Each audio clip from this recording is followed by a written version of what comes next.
Bulan Ramadan mempunyai banyak ganjaran dan pahala di dalamnya. Bulan penuh rahmat dan bulan untuk kita beramal ibadat. Jadi dalam bulan ini juga, golongan yang kurang bernasib baik terus diberikan perhatian dan bantuan.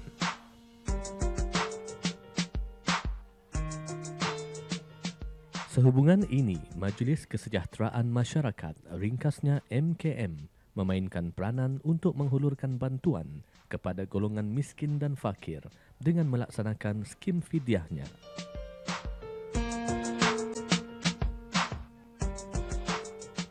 Menerusi skim ini, MKM pada peringkat awal skim fidyah di bulan Ramadan ini telah mengenal pasti seramai 100 orang miskin dan fakir dengan menghulurkan bantuan berupa pek hidangan makanan lengkap yang mengandungi nasi, 2 jenis daging, sayur dan minuman untuk berbuka puasa.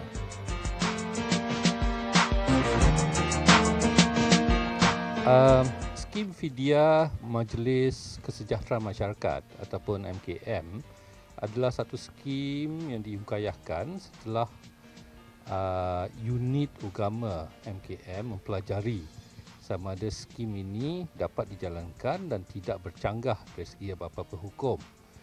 Setelah mendapat kelulusan daripada unit agama yang telah bertanya kepada pakar-pakar di Brunei ini, maka skim ini dilancarkan. Fidyah adalah satu denda yang dikenakan pada tiap-tiap Muslim yang baligh, di mana mereka gagal mengqada puasa Ramadannya sebelum tiba Ramadan tahun berikut.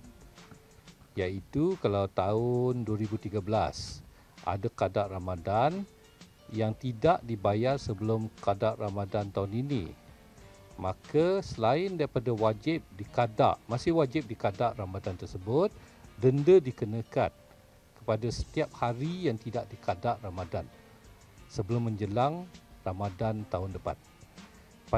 Untuk setiap satu hari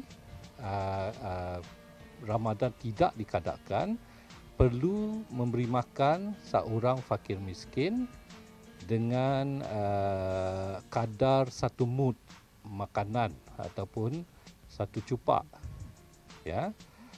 Jadi dengan adanya skim ini, kami telah mengelolakan satu skim di mana murid-murid fakir miskin, ya, perlu saya jelaskan yang berwajib, yang berhak menerima makanan ni adalah fakir miskin. Makanan ni mesti diberikan kepada fakir miskin.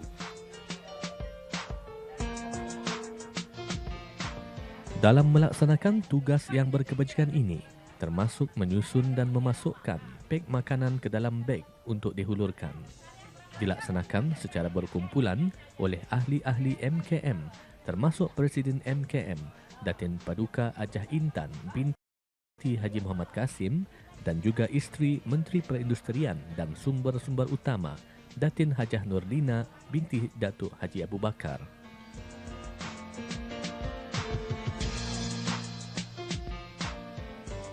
Penghantaran pengagihan bantuan dibuat ke rumah-rumah penerima yang tinggal di sekitar Brunei Muara dan juga beberapa orang di daerah Tutung telah dilaksanakan sendiri oleh ahli-ahli MKM dengan bantuan beberapa sukarelawan dari Almas bagi sebahagian dari penerima tidak mempunyai kemudahan pengangkutan.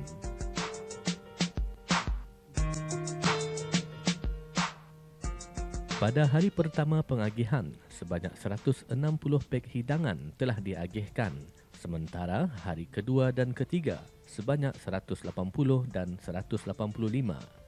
Pada hari keempat, 200 pek hidangan dan di hari kelima pula, sebanyak 200 pek hidangan juga telah diagihkan mengikut pertambahan keramaian mereka yang memerlukan.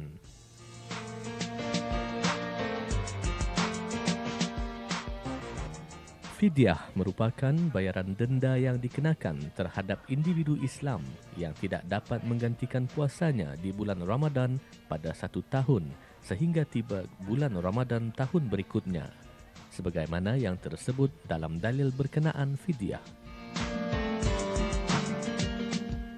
dan wajib bagi orang yang tiada mampu mengerjakannya, yakni jika mereka tidak berpuasa, maka mereka hendaklah membayar fidyah, memberi makan seorang miskin. Surah Al-Baqarah ayat 184. Jenis fidyah adalah untuk setiap hari tidak membayar qada puasa, perlu membayar harga satu cupak beras. Jika puasa tu sehari tapi tidak dikadak dalam tempoh masa 10 tahun, itu satu hari itu 10 cupak. Dan cupak beras tu mengikut apa yang makan oleh orang tu sendiri. Kalau orang tu di rumahnya mengambil beras wangi, dan itu dikira cupak beras wangi, iaitu 71 sen satu cupak. Jika memakan beras siam, dikenakan beras siam, iaitu 48 sen satu cupak. Perlu juga saya terangkan, terdapat satu fatwa Mufti Kerajaan Brunei yang mengatakan jika ada penurunan harta pusaka ibu bapa, yang sebenarnya harta pusaka itu haram diagih-agihkan kepada ahli waris, kecuali fidyah yang ada kepada ibu bapa dibayar. Jadi saya sangat memintalah kepada semua di mana terdapat ibu bapa, terutama sekali kalau ibu bapa yang telah meninggal dunia, untuk meringankan beban-beban mereka dan membayar fidyah mereka. Cara membayar fidyah tak perlu melalui MKM. Boleh melalui Jabatan Agama dan boleh juga membayar secara tersendiri. Tapi MKM cuma memberi satu ruang, satu cara untuk meringankan mereka yang ingin membayar fidyah, di mana kami akan membayar fidyah ini dengan cara makanan. Melalui kegiatan amal-amal dan berkebajikan ini, menunjukkan bahawa orang ramai boleh sama-sama memainkan peranan penting dalam membantu golongan yang memerlukan, di mana wang fidyah yang dihulurkan atau diamanahkan kepada pihak MKM boleh digunakan untuk menghulurkan bantuan makanan kepada mereka yang memerlukan. Yang sebenarnya untuk Ramadan ni saya membayar fidyah ibu bapa saya sendiri yang telah meninggal dunia di tahun 70-an.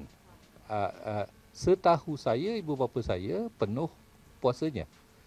Tetapi bagi saya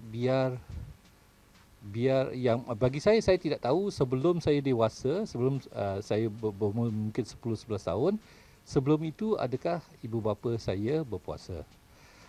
Jadi untuk dia mengambil yang baik, pada saya mengambil yang baik, saya membayarlah fidyah dengan secara kasar daripada apa yang saya rasakan umur baligh mereka kepada umur meninggal mereka, dan mengira secara average atau purata. Misalnya dia ambil kira 2 hari satu Ramadan atau 5 hari satu Ramadan, dan MKM boleh mengirakan berapa pembayaran fidyah tersebut. Jika terlebih, itu akan menjadi sedekah, alhamdulillah. Jadi tidak mengurangkan pahala itu. Dalil mengenai fidyah juga ada menyebut, bagi orang yang meninggal dunia dan tidak berpuasa selama sebulan, hendaklah dikeluarkan fidyah dan diberikan kepada fakir dan miskin. Riwayat At-Tirmizi.